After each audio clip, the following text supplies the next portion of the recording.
কালিকা পুরাণোক্ত কালিকা জন্মকথার অষ্টম অধ্যায়ের পঞ্চম ভাগ আপনাদের পাঠ করে শোনাচ্ছি। মার্কণ্ডেয় বললেন, মহাত্মা দক্ষ জগদ্দম্বার এইরূপ স্তব করিলেন যাহাতে শুনিতে না পান, এইরূপ ভাবে তিনি দক্ষকে বলিতে লাগিলেন।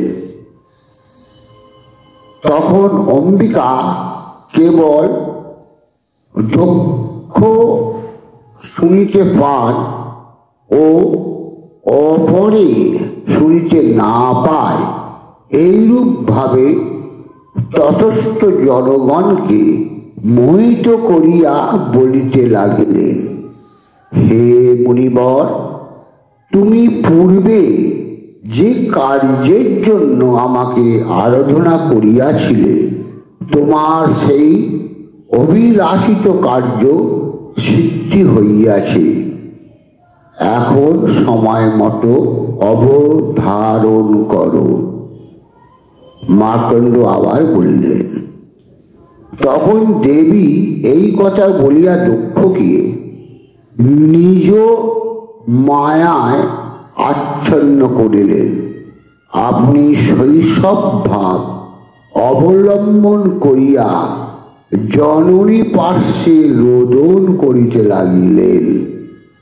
অনন্তর বীরিণী সযত্নে যথোচিতভাবে মুখ চক্ষু প্রভৃতি মার্জনা করিয়া দিয়া শিশু পালন বিধি অনুসারে তাহাকে স্তন পানাদি করাইতে লাগিলেন।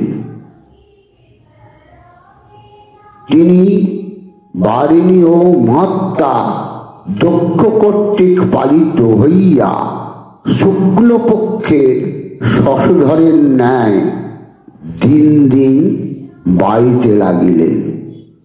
হে দ্বিজশ্রেষ্ঠগণ, যেমন সমস্ত মনোহর কলা চন্দ্রে প্রবেশ করে, সেই রূপ তদীয় গুণাবলী শৈশবেই তাহাতে দেখা দিল।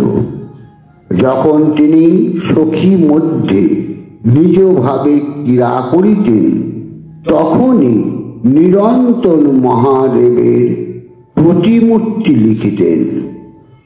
যখন তিনি বাল্যচিত গান করিতে প্রবৃত্ত হইতেন, তখন অন্য কথার পরিবর্তে উগ্র স্থাণু, হর, রুদ্র, সরসাসন এই সকল কথাই তার স্মৃতিপটে আসিত। হে দ্বিজবর্গণ, সর্বগুণে গুণবতী প্রশংসা পাত্রী সেই দুহিতার সত্তা অর্থাৎ সাধুতা ও নীতিপরায়ণতা দেখিয়া দক্ষ সতী নাম রাখিলেন।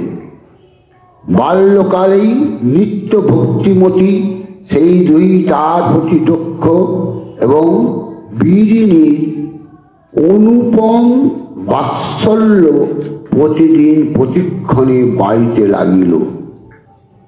হে দ্বিজোত্তমগণ, শৈশবোচিত সকল গুণে গুণবতী সতত নীতিপরায়ণা সেই দুহিতা মাতা পিতাকে নিয়ত সন্তুষ্ট করিতেন। অনন্তর একদা তিনি পিতার পার্শ্বে বসিয়া আছেন, এমন সময় ব্রহ্মা ও নারদ ভূমণ্ডলের রত্নভূতা সেই কন্যাটিকে দেখিতে আসিলেন। সতীও ব্রহ্মা এবং নারদকে দেখিয়া হৃষ্ট চিত্তে সবিনয়ে প্রণাম করিলেন। বিধি নারদ প্রণামের পর বিনয় বনতা সতীর প্রতি দৃষ্টিপাত করত এই আশীর্বাদ করিলেন, যিনি তোমাকে কামনা করিতেছে, আর তুমি যাহাকে পতি করিতে অভিলাষিনী, সেই সর্বজ্ঞ যোগীশ্বর তোমার প্রতি হন। হে কল্যাণী, যিনি তোমা ব্যতীত অপর রমণী গ্রহণ করেন না এবং করবেন না, তোমার সেই অনন্য সদৃশ প্রতিলাভ হোক। হে দ্বিজবরগণ, তাহারা এই কথা বলিয়া অনেকক্ষণ দক্ষালয়ে অবস্থিতি করিলেন। তৎপর দক্ষের নিকট বিদায় লইয়া স্বস্থানে গমন করিলেন। অষ্টম অধ্যায় সমাপ্ত। নমস্কার।